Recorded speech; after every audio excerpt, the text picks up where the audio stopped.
За төсвийн хүрээний мэдээллийг ярьж байна.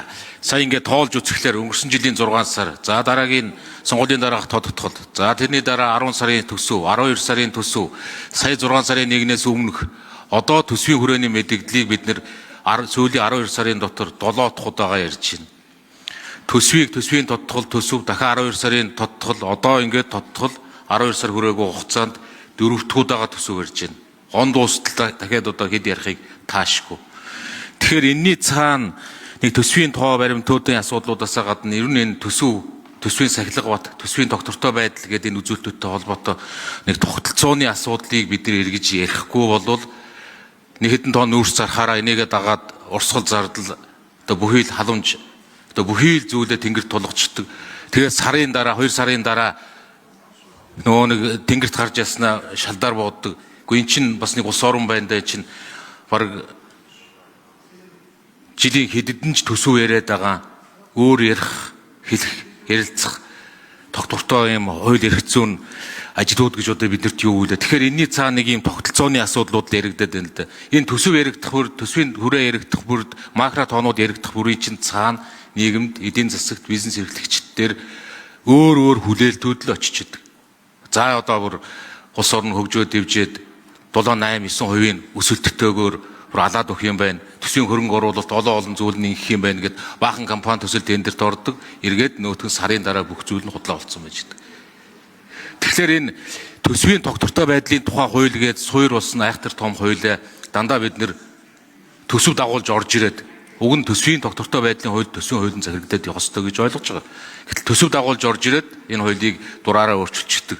Тэгэхээр одоо энэний цаана бид нарт энэ тоо баримтуудыг мэдээж төсөв дээр төсвийн тодтгол дээр юусаа ярих ёстой байх.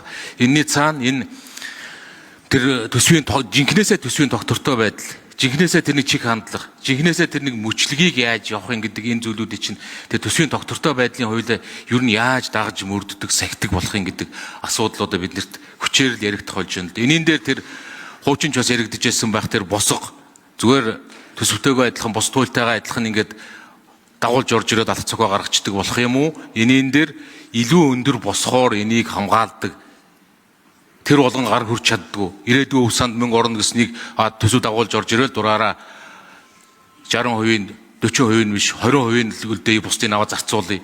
Бүх зүйлийг ингээд мөчлөг дагаад нэг жоохон орлого дагаад явчихдаг. Тэгээ ус төрчдийн ус төрийн намуудын хүсэл сонирхол бол угаасаа тодорхой.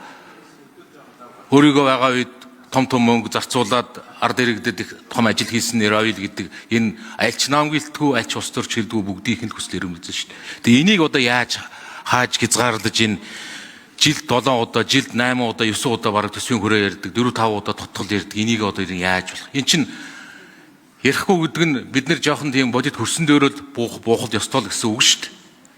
Тэгэхээр юу аливаа муу зүйлд ч гэсэн дагалдаад сайн зүйлүүд нь явж ядгийг гинлээ. Тэгэхээр дагаад энийг энэ тогтолцооны асуудал тэр тусмаа энэ төсвийг танах багасгах асуудлуудыг орж ирж байгааг бол би маш зөв л гэж бодож байгаа нэг.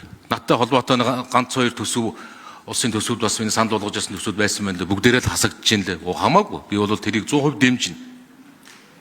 Зарчим болвол зарчим бүгдийг дэмжиж явна. Гэхдээ энэний цаана тэр тогтолцооны өөрчлөлтийг яаж илүү хийх юм бэ гэдэг дээр одоо энэ хариуцж байгаа хүмүүс сангийн сайд ямар бодолтой байдгийг тэр төсвийн тогтвортой байдлын хуулийг батлагддаг, өөрчилдөг хөв хэмжээг 2.1-ээр биш 3.2-оор ч юм уу болгож өөрчилж болох уу? Нэг ийм л юмд хийхгүй болвол тэгээд баян төсөв ярьсаар худлаа үнэн. За сангийн сайд болдын чахлын хариулт өгье. Ер нь яг энэ хуулийг бас 3.2-оор дэмжих, өөрчлөлт оруулах гэдэг асуудал өмнө нь бас өмнөх парламентын үед бас шийдэгдээд цэцдэр очиод унтсан нэг асуудал гарцсан байлээ. Тэгэхээр хуулиудыг ялгууртай байх боломжгүй. Харин одоо зүгээр энэ үндсэн хуулинд 19 оны үндсэн хуулинд орсон өөрчлөлтийн үр дүнгээр аливаа хуулийг эцлэн батлахдаа нийт гишүүдийн олонх гэдэг ийм хэлбэртэй болчиход байгаа. За сангийн сайд болдын чухлан хариулт өгье. За зөвхөн шөнө асуултанд хариулъя. За эхнийхэн дээр хөрөнгө оруулалт хэмнэлтэнд орж байгаа нь бол тодтолоор биш шүү гэдгийг би дахиж тодруулж хэлье. Төрийн хэмнэлтийн хуулиар 5 сарын 31-ний дотор гэрээ хийгдээгүй худалдаа хөрөнгө оруулалтууд бол шууд хэмнэлтэнд ордог ийм хууль энэ жилээс одоо мөрдөж эхэлж байгаа. Тийм учраас тодтолоор ямар ч хөрөнгө оруулалт хасагдаагүй төрийн эмнэлтийн хуулиар хасагдсан шүү гэдгийг тодруулж хэлье. За таны бусад саналууд бол би одоо 100% санал нийлж байна. За ялангуяа одоо хөгжиж байгаа орнуудын хувьд дээрэс нь уул уурхаагаас хамааралтай эдийн засгийн хувьд одоо маш их ийм савлгаа үүсэх өндөр эрсдэлтэй байдаг. Тийм учраас түрүүн бас мөнх соёл гишүүний хэлсэн тэр 208 хууль буюу манай баг бүх салбарууд хоорондоо уралдаад салбарынхаа хуулиуд дээр ийм төсвийн хуваарлтуудыг маш хатуу оруулчихсан байдаг. Бид энэ том савлгааг одоо арилгахын тулд тэр салбарын хууль руу л одоо бид гар төрхөөс аргагүй болж ирж байгаа. За энийг одоо 9 сарын 1-нд бид эрхчлийнхаа төсвийг өргөн барихтаа одоо энэ хуулиудыг одоо бид зөрөгтэй өргөн барина. За энэ бол одоо маш том ийм реформ болох учиртай. За энэ нь салбарын маш их эсрэг үзэлтэд болно. За энэ дээр л харин одоо гişүүд энэ дээр бид одоо зориг гаргаж энэ том реформыг одоо санал нэгтэйгээр бүгдээрээ хийнэ гэдэгт одоо итгэж байгаа шүү.